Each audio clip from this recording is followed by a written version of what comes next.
ስማ አንተ መሀይም እዳ ስለ እዳ ጌታ ተጨንቆ አያውቅም። ሰርተህ ክፈል። እዳ አለብህ፣ ስራና ክፈል።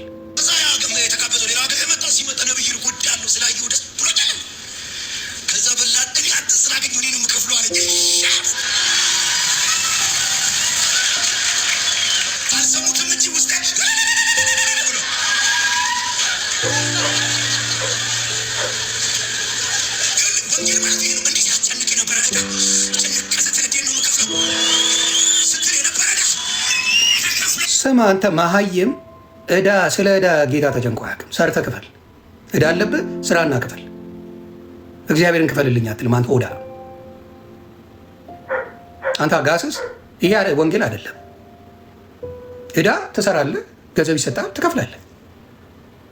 ሌላ ምንም ይሄ እግዚአብሔር ጋር የምትሄድበትም ጉዳይም አይደለም። ይሄ ወደ እግዚአብሔር አትሄድም። በዚህ ምን ብለህ ነው የምትሄደው? ክትፎ ልትበላ የሄድክበትን ሆድ እግዚአብሔር ክፈል ብለህ የምትመጣ ብዙዎቻችሁ ብላችኋል። ሶሻል ሚዲያ እየመጣችሁ ክትፎ በነፃ ነው የምበላው እሱ ነው ጌታ ነው ማስከፍለው የምትሉ ሰዎች አላችሁ በየቦታው ላይ። በጣም በጣም በጣም በጣም ነብይ ችግኝ ምለዋለ በላይ የሚባለው ለ5 ዓመት ለስላሳና ሚሪንዳ እና ዳቦ ያበላይ ነበር ክርስቶስ እያለ ይዋሽ ነበር። እና በጣም የሚገርመኝ ነገር ትምህርታቸው ከዚህ የዘለለ ወንጌል የለው። ከዛ አሜን ይላል ወጥቶ። ይሄ ከብት የሆነ ህዝብ ደግሞ ስማ አሜን በቃ ይነሳል አሜን ይላል። ክትፎ ሊበላ ምድረ አጋስስ አሜን እየተነሳ ይሄ ወንጌል አይደለም።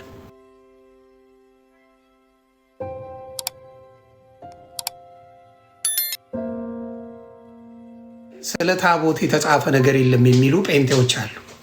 አለ ወይስ የለም? ኦርቶዶክሶች ጥቅሱን ጻፉላቸው። አለ ወይስ የለም ብለው ነው ያሳመኗቸው። ለምን ላውጣ? እሺ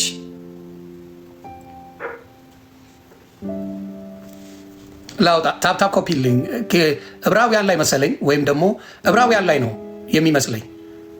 ቆይ ላውጣ። ታፕታፕ ኮፒ ሊንክ አድርጉ እና ዛሬ እርሙ ኖ አዲስ ኪዳን ላይ ነው ማወጣላቸው። ዕብራውያን 13:10 ሉቃስ 22:20 ብሎኛል። እስቲ ነው እንቶይ ስሙ ወንድምና እህቶቼ፣ የሸወዳችሁ ያታለሏችሁ ያጭበረብሯችሁ የለም ያሏችሁ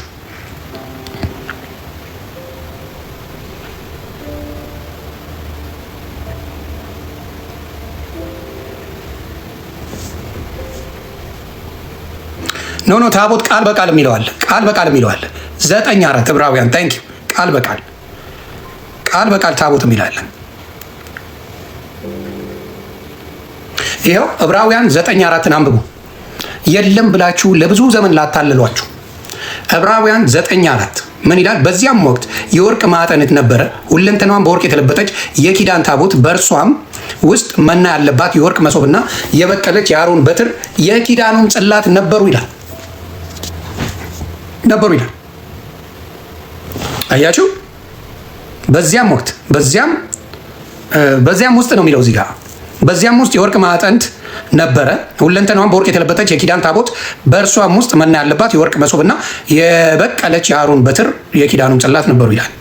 በላያዋም ማስተሰሪያዋን የሚጋርዱ የክብር ክሩቤል ነበሩ።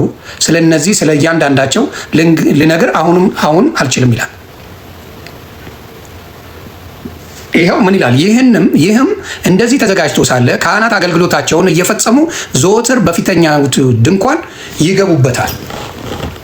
አሁን ኦርቶዶክስ ውስጥ ብታዩ ወደ ታቦት የሚገቡት ወይም ደግሞ ወደ ጽላቱ የሚገቡት ሰዎች አሉ፣ ለብቻቸው የተመረጡ ወደዛ የሚገቡ አሉ። ዮሐንስ ራእይ 11 ላይ አለ። እሺ፣ ኧረ ብዙ ቦታ እየጠቀሱልኝ ነው፣ ጉድ ሊፈላ ነው። 11:9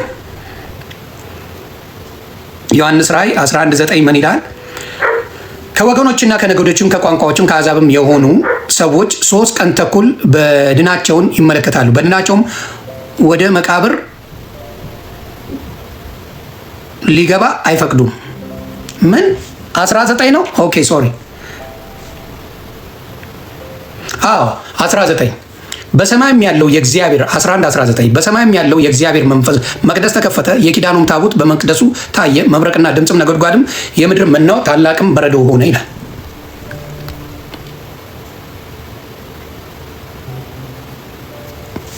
ይቺን ነው እነሱ ብዙ ጊዜ የሚጠቅሷል። በሰማይ ያለውን በምድር ያለውንስ ዕብራውያን ላይ ያለውን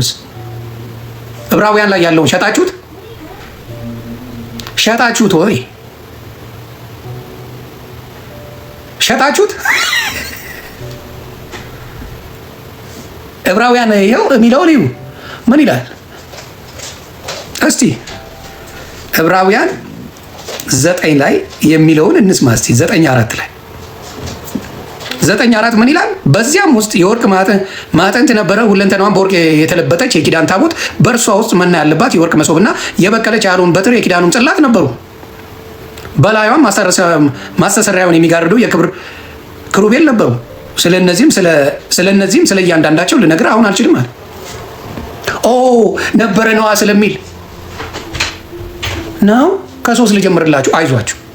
ከሁለተኛው መጋረጃ ወዲያ ቅድስተ ቅዱሳን የምትባለው ድንኳን ነበረች። በዛ ጊዜ ስለነበረው ድንኳን ነው የሚያወራው። እናንተ የለም እያላችሁ ነው የምታወሩት። የለም ስትሉ ነበር። አሁን ሲመጣላችሁ ደግሞ ግራ ትጋባላችሁ።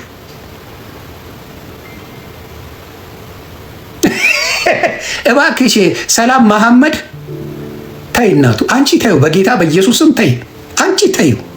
ምንም ውስጥ የለሽም፣ በስሜት የምትነጂ ነሽ። ሰላም መሐመድ አረጋጊው፣ እናቱ ተይው። 4ኛ ሚስት አልሆን ብለሽ ወደ ክርስትና የመጣች ነች። ተይው እሱን። ሌሎቹ ቢያወሩ ያምርባቸዋል። ተይው። ለአንቺ አይሆንም። ለአንቺ የማይሆነውን አታውሪ።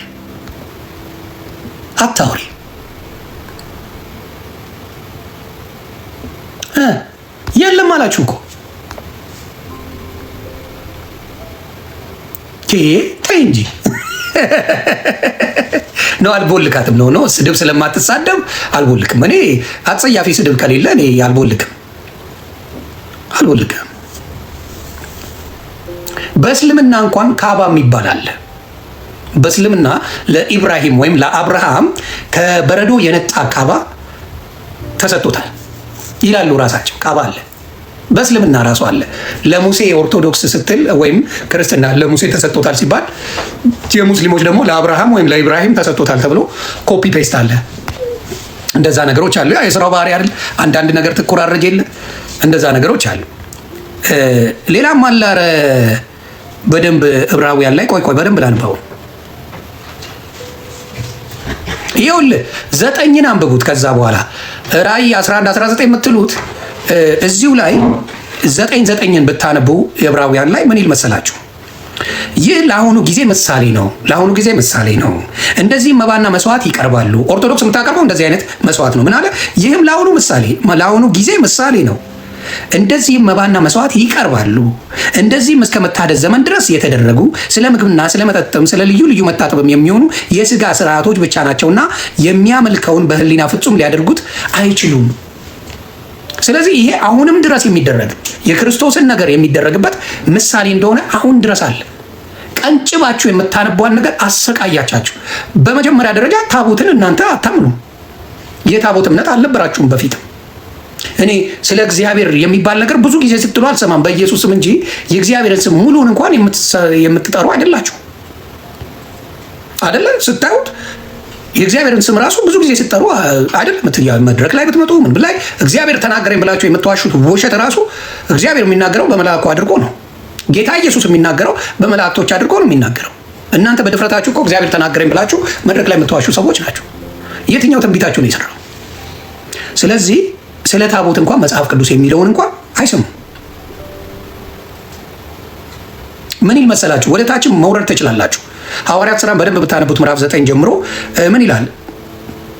ይኸውላችሁ ምን ይል መሰላችሁ? 23 ላይ ምን ይል መሰላችሁ? እንግዲህ ይላል በሰማያት ያሉትን የሚመስለውን ነገር በዚህ ሊነጻ እንጂ በሰማያት ያሉት ራሳቸው ይላል ከእርሱ ይልቅ በሚበልጥ መስዋዕት ሊነጹ የግድ ነበር ይላል።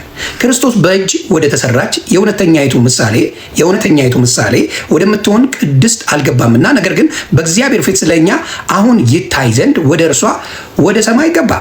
ሊቀ ካህናትም በየዓመቱ የሌላውን ደም ይዞ ወደ ቅድስና እንደሚገባ ራሱን ብዙ ጊዜ ሊያቀርብ አልገባም። አንድ ጊዜ ነው ክርስቶስ ያስገባው። እንግዲህ ቢሆን ዓለም ከተፈጠረ ጀምሮ ብዙ ጊዜ መከራ ሊቀበል ባስፈለገው ነበር። እነሱ አሁን ብዙ ጊዜ አስተምሯቸው ምንድን ነው? ክርስቶስ አንዴ በደሙ ምንም ብሎናል፣ አድኖናል። በደሙ ሺህ ጊዜ የሚመላለሰው አይደለም። ለነሱ አሁንም ክርስቶስ ይጸልያል ተብሎ ነው የሚነገራቸው። ያ ሁላ ቅጥቀጣ፣ ያ ሁላ ጭፍጨፋ፣ ያ ሁላ ስቅላት ደርሶበት አሁንም ለእኔ ይጸልያል ይላሉ። ያን ሁላ አድርጎ ተፈጸመ ብሎ ሁሉ ነገር እንደተፈጸመ ተናግሮ በደሙ እኛን እንደሚያድነን ነግሮ ሄዶ ኖ ኖ ኖ አሁንም ክርስቶስ ለእኔ ይጸልያል ይላል። እብድ እኮ ናቸው። ጌታን እብድ እኮ ናቸው። ታዲያ ያ ሁላ መሰቃየቱ ለምን አስፈለገ? የክርስቶስ ያ ሁላ ስቃይ መድረሱ አሁንም ድረስ የሚያደርገው ከሆነ ለምን አለ? ተፈጸመ አለ እኮ። ያ ሁላ ነገር የተደረገው መፈጸሙን ለመናገር ነው። ያንን እንኳን ትምህርት የላችሁ። ያንዴ የክርስቶስ በመስቀል ላይ የሰራው ስራ ዘላለማዊ መዳን እንደሚሰጥ እንደሆነ ትምህርታችሁ አይገልጽም። አሁንም ስለ እኔ ይጸልይልኛል ትላላችሁ። ከዛ በኋላ ታላችሁ እስቲ 13:10 አንብበው እያላችሁ ጠይቃችሁኛል ብዙ ጊዜ። ላንብበው ዕብራውያን 13:10። እሺ ዕብራውያን 13:10። በነገራችን ላይ አብዛኛው የሚቃወሙት የክርስቶስ የሆነውን ነገር ነው። ቅዱሳን ሲባል ለክርስቶስ ብለው የሞቱ ናቸው። መስዋዕት የሆኑት ለክርስቶስ ብለው ነው። አብዛኛው ተቃውሟቸው የክርስቶስ የሆኑትን በሙሉ ነው የሚቃወሙት። ይሄ ዲያብሎስ የሚሰራው ስራ ነው። የክርስቶስን ከተቃወምክ የማንን ልደግፍ ነው? ምስጋናና አምልኮ ለይተው የማያውቁ ናቸው። ምስጋናና አምልኮ ለይተው አያውቁም። ማመስገን መንገደኛ ታመሰግናለህ። አምልኮ ግን ለክርስቶስ ብቻ ነው፣ ለስላሴ ብቻ ነው አምልኮ። ስለዚህ እስቲ 13:10 አንብብ እያላችሁ ነው። መሠዊያ አለን፣ ከእርሱም ሊበሉ ድንኳኒቱን የሚያገለግሉ መብት የላቸውም። ሊቀ ካህናት ስለ ኃጢአት ወደ ቅድስት የእንስሶችን ደም ያቀርባልና ስጋቸው ግን ከስፍሩ ውጪ ይቃጠላል። ኦኬ። ስለዚህ ኢየሱስ ደግሞ በገዛ ደሙ ሕዝቡን እንዲቀድስ ከበር ውጪ መከራን ተቀበለ። እንግዲህ ነቀፌታውን እየተሸከምን ወደ እርሱ ወደ ሰፍሩ ውጪ እንውጣ። በዚህ የምትኖር የከተማ የለችኝምና ነገር ግን ትመጣ ዘንድ ያላትን እንፈልጋለን። ማቴዎስ 5:23። እሺ ተራው እናንተ ነው ዛሬ። ኧረ በጥቅስ ኦርቶዶክሶች እንዴት ነው ከብዳችኋል? በሰላም ነው? 5:23 በሰላም ነው? ኦርቶዶክሶች የት ነበራችሁ እስከ ዛሬ? ይኸው እንግዲህ ማቴዎስ 5:23 ላንብላችሁ። ጴንጤዎች እየተማማርን እንግዲህ መባን በመሠዊያው ላይ ብታቀርብ፣ በዚያም ወንድምህ አንዳች በአንተ ላይ እንዳለው ብታስብ፣ በዚያ በመሠዊያው ፊት መባህን ትተህ ሂድ። አስቀድመህም ከወንድም ጋር ታረቅ፣ በኋላም መጥተህ መባህን አቅርብ ይላል። እንግዲህ ያው ውሃ እየጠጣችሁ መባ መሠዊያ የሚቀርብበት ነው። ታቦት መሠዊያ የሚቀርብበት ነው እና አይዞን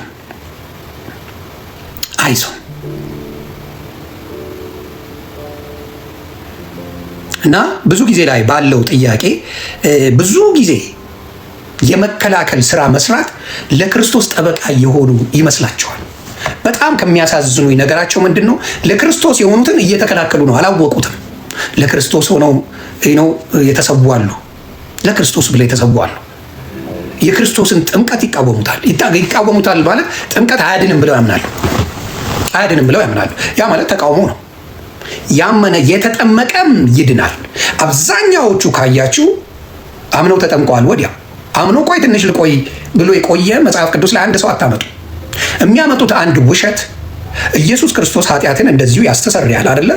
አንቺ ኃጢአትሽ ተሰርያል፣ አንተም ተሰርያል እያለ ይሸኛል። ኢየሱስ ክርስቶስ ምን ስለሆነ? ኃጢአትን የሚያሰርይ ስለሆነ። መስቀል ላይ የተሰቀለውን ኃጢአቱን ይቅር ብሎ ስላለው እሱ እኮ አልተጠመቀም ብለው እንደ ምክንያት ያቀርባሉ። ኢየሱስ ክርስቶስ ሳይጠመቁ ይቅር ያላቸው ኃጢአተኞችን አሉ መጽሐፍ ቅዱስ ላይ። ኢየሱስ ራሱ ስለሆነ ራሱ ከሆነ ያደርገዋል። እኛ ግን ከሆንን በመንፈስ ቅዱስ መጠመቅ ስላለብን የእሱን ስጦታ የሚሰጠን ማን ነው?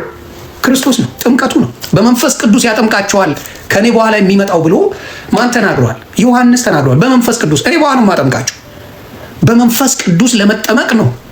ጥምቀት ራሱ የሚያስፈልግ መንፈስ ቅዱስ አንተ ላይ የሚያርፈው በምን ስትጠመቅ ነው። አለበለዚያ አርፍ ነው። ከየት በኩል ወየ ማህዬ የት ጠፍተሽ ነን ይወድ እና ያ ነው ያለው። አሁንም ሰላም መሐመድ አምጪ ጥቅስ ከታች ጻፊልኝ። አምኖ ያልተጠመቀ ከታች አምጪልኝ። መስቀሉ ጋር ያለው ክርስቶስ ብቻ ስለሆነ ማለት ነው። ከእሱ ጋር ስለሆነ ነው። ይዛኔ አምጪ ገለቴ አምጪ። ስለ ቁርባኑ እኔ ዮሐንስ ወንጌል አንዴ ጊዜ ከሰጣችሁኝ ታፕታፕ ኮፒ ሊንክ እያደረጋችሁ አንድ ነገር ላሳያችሁ ፈልጋለሁ። በጣም የተደነቅኩበት የክርስቶስ ራሱ ያላቸው ነገር ከ5 እስከ 7 ነውና እስቲ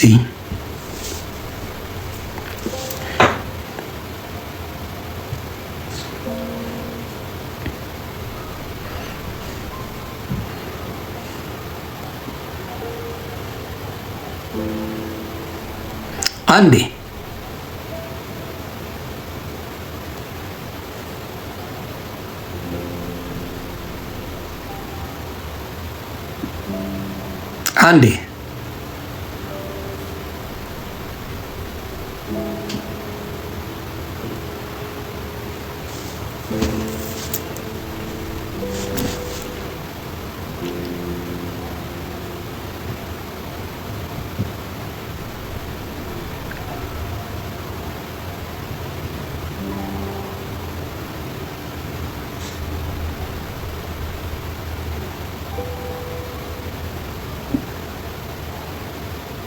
እያነበብኩ ስለሆነ ነው።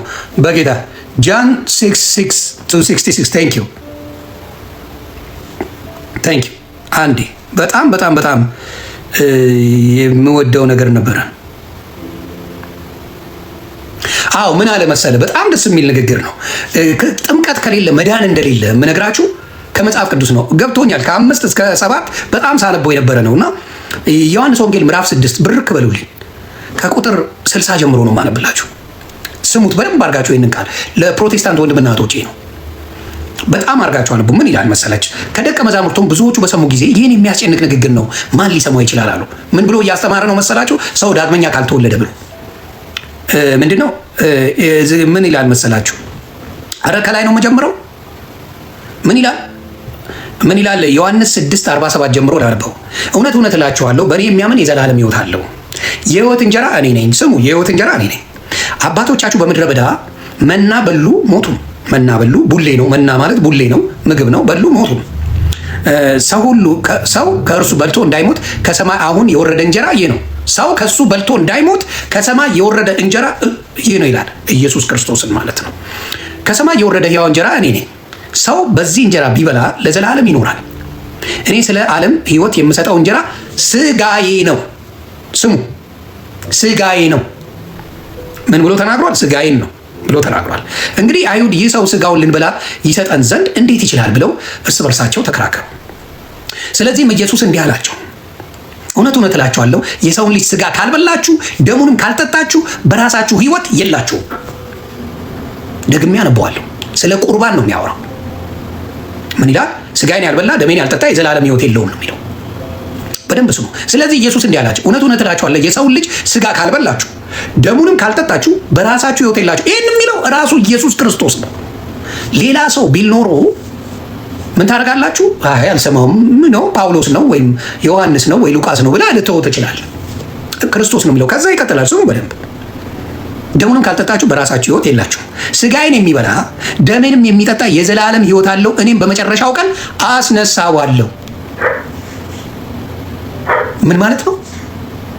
ስጋዬን የሚበላ ደሜን የሚጠጣ ስጋዬን የሚበላ ደሜንም የሚጠጣ የዘላለም ሕይወት አለው፣ እኔም በመጨረሻው ቀን አስነሳዋለሁ ይላል መጽሐፍ ቅዱስ።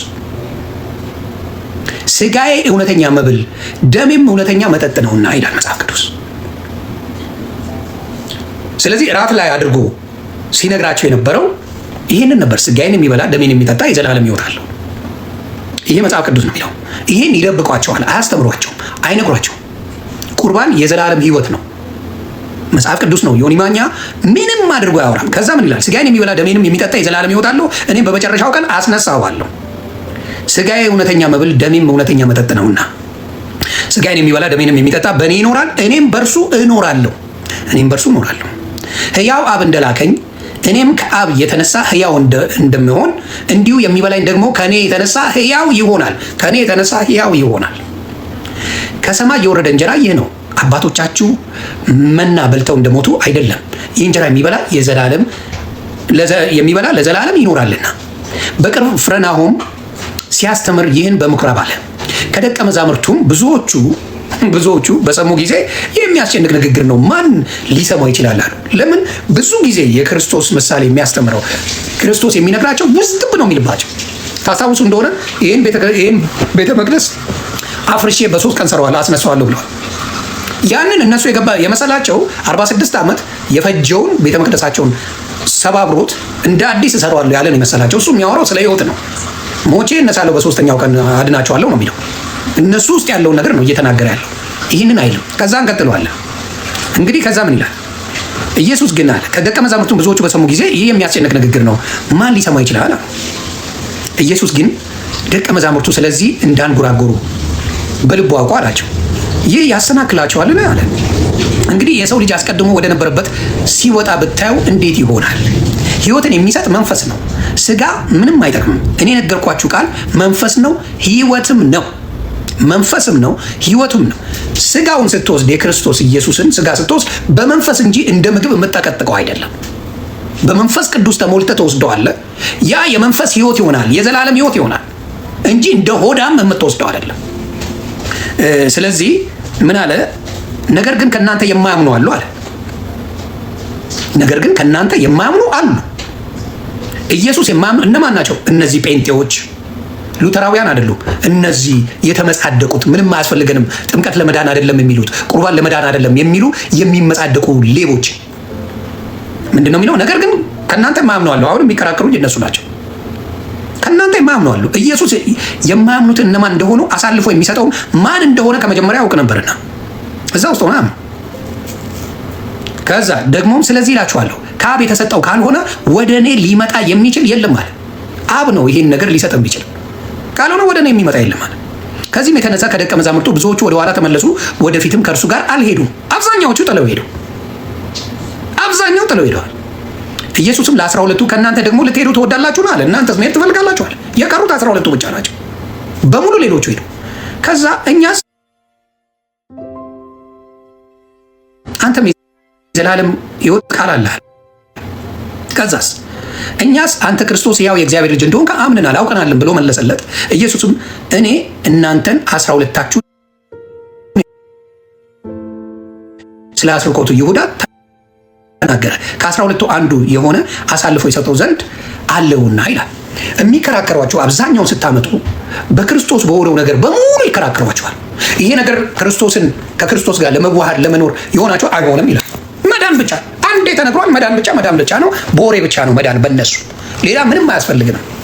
ስራ ጽድቅ ያለ ስራ ዋጋ የለው፣ ሙጣ ነው። በጽድቅ ካልተመላለስ ምንም ክርስቶስን ማግኘት እንደማችል እያወቁ፣ ለዚህ ነው በመድረክ ላይ የሚያጭበረብሩት፣ ለዚህ ነው የሚዘርፉት፣ ለዚህ ነው ህዝቡን ጥብ አድርገው ምን የመሰሉ ፓንክ የተቆረጡ ጎረምሳ ፓስተር እየፈለቀው ገንዘብ አምጣ እያለ በአደባባይ የሚዘርፍ ነው። ማስረጃ ላምጣ? በአደባባይ ገንዘብ ታመጣለህ እኔ እመርቃለሁ የሚል የሌባ ጎማ ማት ያለው። ለዛ በእምነት ላይ የተመሰረተ ማንነት የለም። ሂድበት። ክትፎ ብላ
ስማ አንተ መሀይም፣ ስለ ዕዳ ጌታ ተጨንቆ አያውቅም። ሰርተ ክፈል። ዕዳ አለብህ፣ ስራና ክፈል። እግዚአብሔርን ክፈልልኝ አትልም አንተ ሆዳ። አንተ አጋስስ። ይሄ ወንጌል አይደለም። ዕዳ ትሰራለህ፣ ገንዘብ ይሰጣል፣ ትከፍላለህ። ሌላ ምንም ይሄ እግዚአብሔር ጋር የምትሄድበትም ጉዳይም አይደለም። ይሄ ወደ እግዚአብሔር አትሄድም። በዚህ ምን ብለህ ነው የምትሄደው? ክትፎ ልትበላ የሄድክበትን ሆድ እግዚአብሔር ክፈል ብለህ የምትመጣ ብዙዎቻችሁ ብላችኋል። ሶሻል ሚዲያ እየመጣችሁ ክትፎ በነፃ ነው የምበላው፣ እሱ ነው ጌታ ነው ማስከፍለው የምትሉ ሰዎች አላችሁ በየቦታው ላይ። በጣም በጣም በጣም በጣም ነብይ ችግኝ ብለዋል በላይ የሚባለው ለ5 ዓመት ለስላሳና ሚሪንዳ እና ዳቦ ያበላይ ነበር ክርስቶስ እያለ ይዋሽ ነበር። እና በጣም የሚገርመኝ ነገር ትምህርታቸው ከዚህ የዘለለ ወንጌል የለው። ከዛ አሜን ይላል ወጥቶ። ይሄ ከብት የሆነ ህዝብ ደግሞ ስማ አሜን በቃ ይነሳል፣ አሜን ይላል። ክትፎ ሊበላ ምድረ አጋስስ አሜን እየተነሳ አሜን። ይሄ ወንጌል አይደለም። ክርስቶስ ለነፍስ እንጂ ለስጋ የምትሰብከው አምላክ አይደለም። ለስጋቸውማ ልንገርህ አይደለም እንዴ እንትን አሳ እያጠመዱ ይበሉ ነበረ። አሳ እያጠመዱ በደንብ አድርገው ይበሉ ነበረ። ድንኳን ሰፊዎች ነበሩ፣ በደንብ ይበሉ ነበረ። ለስጋቸውማ መኖሪያ አላጡም ነበረ። አብዛኛዎቹ ክርስቶስን የተከተሉት አላጡም ነበረ። የስጋቸው ጉዳይ አይደለም። ትምህርታችሁ የወንብድና ታገኛላችሁ፣ በር ይከፈትላችኋል፣ እንደዚህ ታገኛላችሁ። ሞቲቬሽናል ስፒከሮች ሌቦች ናቸው። እኔ ጌታ ኢየሱስ ምስክሬ፣ አሁንም የምጠራው የሱ ስም ነው። በጣም የምወደው አዳኝ ስም የክርስቶስ ስም ነው። ሁሉም የዳነ ነው። ቅድስት ድንግል ማርያም በጌታ የዳነች ናት። ልጄ ልጄ እያለች ያሳደገች ናት። ቅድስት ድንግል ማርያም የዳነች ናት። ሌሎቹ በሙሉ በኢየሱስ ክርስቶስ የዳኑ ናቸው፣ ጻድቅ ናቸው። በክርስቶስ ያመነ በሙሉ እንደሚጸድቅ አምናለሁ። የጸደቁትን ሰዎች ክብር መስጠት ማመስገን እንደ ወንጀል ከተቆጠረ አንተ ፓስተር የተባልከው ወሮ በላ ክትፎ የምትበላውን የሚያመሰግን ሰው አለ አይደል እንዴ? እሱ ሲሆን ይቆጠራል አይደል? ለአንተ ፓስተርን ይሄ ወሮ ስለ ክትፎ የሚያወራው ስለ ገንዘብ የሚያወራውን ማመስገን ችግር የለውም። ሌት ተቀን ክርስቶስን ስም እየጠሩ የሚያመሰግኑ ቅዱስ ቅዱስ ቅዱስ የሚሉት ግን የስድብ ናዳ፣ የማንቋሸሽ መዓት፣ የምን ነገር ታደርሳለህ አንተ። 5-6 ልጆች ከተለያዩ ሴቶች ወልዳችሁ የምትዘምሩት እናንተ ትመሰገናላችሁ። የእናንተ መዝሙር ይሰማል። ለምን ችግር የለውም። ድምጻችሁ ያምራላ። ድምጻችሁ ነው። ሰውን ማታለል ይቻላል። ኢትስ ኖት አ ፕሮብለም። እውነተኛ መንፈስ ቅዱስ ግን የለባችሁ፣ ታውቁታላችሁ ውስጣችሁ። ስለዚህ አሁንም እኔ የምናገረው ገብቼ እውነተኛ ክርስቶስ ያለበት መስሎኝ የወንበዴ መናኸሪያ መሆኑን አውቄ ነው የወጣው። ጌታ ኢየሱስ ምስክሬ፣ የወንበዴ መናኸሪያ፣ የዱርዬ መሰብሰቢያ፣ አስተማሪዎቻቸው በድፍረትና በንቀት የተሞሉ አካውንት ነንበራቸውን በሙሉ የሚፖስቱ ሌባ መሰብሰቢያ ሆኖ አገኘሁት። ይህን ደግሞ አጋልጣለሁ። ትታነቅ እንደሆነ ያለው እኔ አልፈራችሁም። ታገኛለህ። በጣም ደፋር ነኝ። የምደፍረው ሰውን እንጂ አምላኬን አይደለም። አጋልጣለሁ። ነቢያት የተባልክ በሙሉ ሌባ ያየሁት ዘራፊ፣ አካውንት ያስቀመጠ ካለ ነቢይ ብሎ ሐዋርያ ብሎ ካለ ሌባ ብቻ ነው። ይህን ተቀበል።